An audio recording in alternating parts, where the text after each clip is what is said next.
Hey y'all, it's me, Miss Mason, back with another book for you. So, our book today is called Paul Bunyan. It's by Stephen Kellogg and it is published by HarperCollins, and I have permission to read it to you guys. Okay, so Paul Bunyan, Stephen Kellogg. All right, so here's our first page. Okay, Paul Bunyan, A Tall Tale Retold and Illustrated by Stephen Kellogg.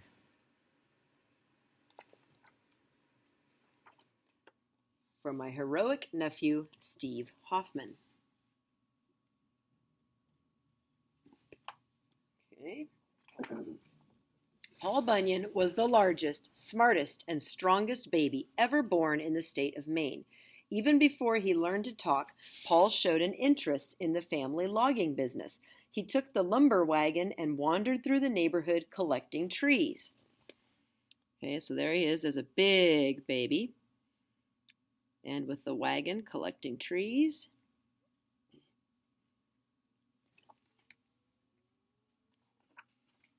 There were so many complaints about Paul's visits that his parents anchored his cradle in the harbor. That means they secured it so he couldn't get away, but he was out in the harbor, so he couldn't steal people's trees.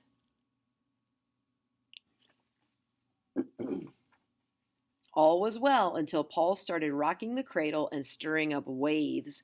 After his parents had paid for the damage, they decided to move to the backwoods where life would be more peaceful. So here he is rocking his cradle in the water and making waves, which you can see are flooding people's houses and things. He's quite the baby, isn't he? Paul loved his new wilderness home. He soon grew into a sturdy lad who was so quick on his feet he could blow out a candle and leap into bed before the room became dark. Every day he joined his forest friends in their sports. He raced with the deer and wrestled with the grizzlies.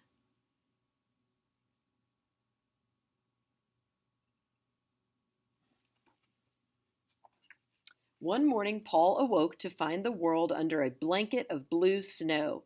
He heard a moan from inside a snowdrift, and there he found a shivering ox calf. Paul adopted him and named him Babe. Both Paul and Babe began growing at an astonishing rate, but the ox never lost the color of the snow from which he'd been rescued. As the years passed, the two of them proved to be extremely helpful in the family business. So there's Paul and baby Babe, and then on the other side is Paul and grown-up Babe moving wood.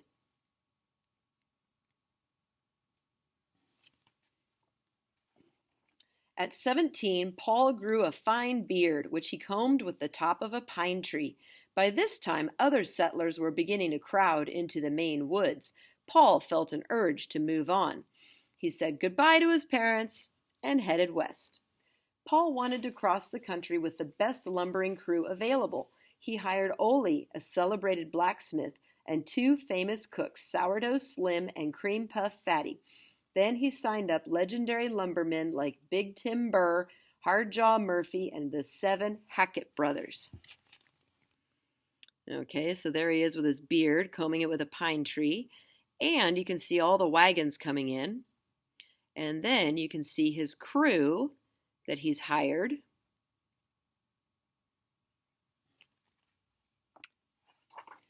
Paul put the camp buildings on wheels so that Babe could haul them from one forest to another. As soon as he had cleared the land, pioneers moved in to set up farms and villages. On the far slopes of the Appalachian Mountains, several of Paul's men were ambushed by a gang of underground ogres called gumbaroos. Paul grabbed the camp dinner horn and blew a thunderous note into the gumbaroos' cave, determined to blast the meanness right out of them.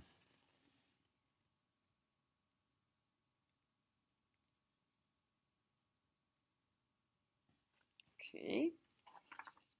To Paul's dismay, the gumbaroos responded by snatching the entire crew. A wild, rough-and-tumble rumpus began inside the den. Oh my gosh, look at those gumbaroos and those men. And look, there's Babe.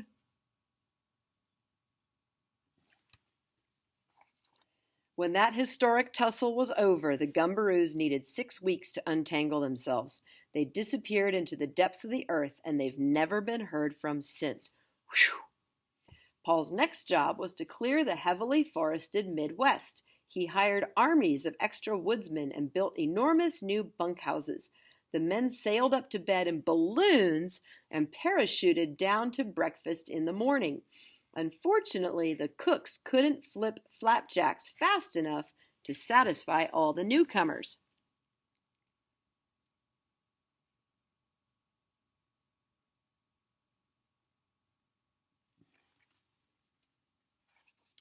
To solve the muddle, Paul built a colossal flapjack griddle. The surface was greased by kitchen helpers with slabs of bacon laced to their feet. Oh my goodness. You see how it's like they're playing hockey on the griddle and they're running around on bacon to keep it greasy.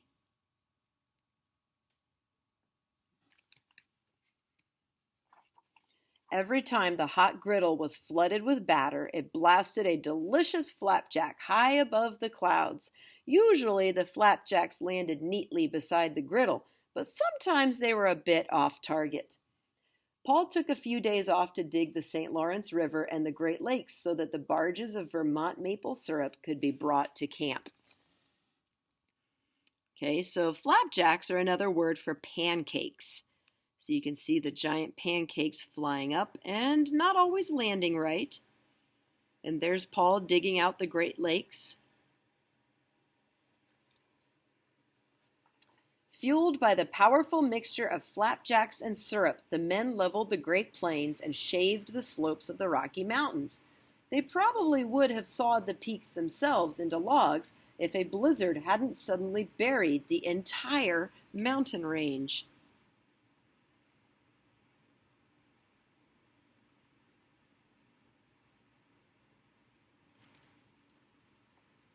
The blizzard continued for several years, snuffing out springs, summers, and autumns. The crew burrowed into their bunkhouses and hibernated. Babe became so depressed that Paul asked Ole to make a pair of sunglasses for his friend. When Babe saw the world colored green, he thought he'd stumbled into a field of clover. He began eating the snow with such gusto that soon the treetops reappeared.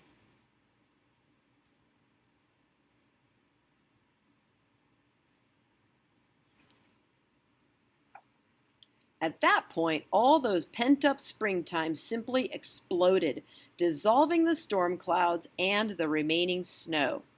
Paul and his friends invited some newly arrived settlers to join them in a celebration of all the holidays that had been missed. Okay, so let's see, what have we got? We've got Valentine's Day, we've got Christmas, we've got more Christmas, we've got Thanksgiving, Halloween. Okay, lots and lots of holidays, all celebrated at once.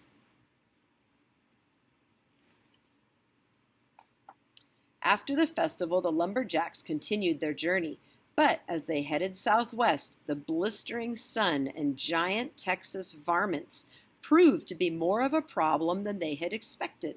Travel became so difficult that some of the men began to speak longingly of being buried by a blizzard or bear-hugged by a gumbaroo.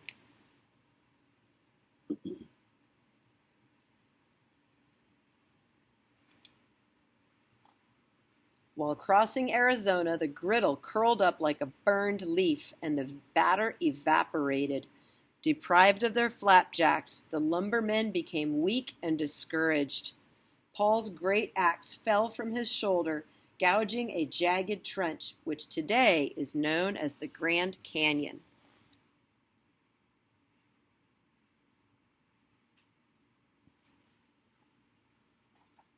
Disaster seemed certain until Paul came up with a desperate plan. He headed east and found a family that could sell him a barn filled with corn.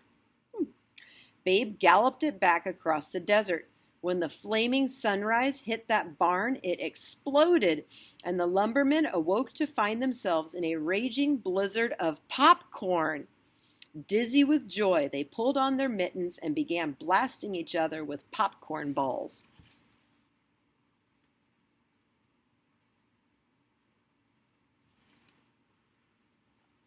A westerly wind kept the cooling clouds of popcorn swirling around Paul and his crew until they crossed California and reached the Pacific Ocean.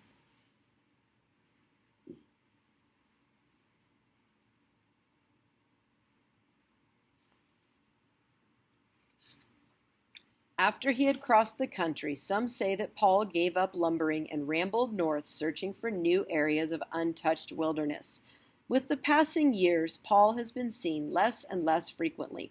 However, along with his unusual size and strength, he seems to possess an extraordinary longevity. Sometimes his great bursts of laughter can be heard rumbling like distant thunder across the wild Alaskan mountain ranges where he and Babe still roam. So longevity means he's still alive because he is living a long time. All right, so there's Paul Bunyan by Stephen Kellogg. I hope you enjoyed this, and have a great day. Bye.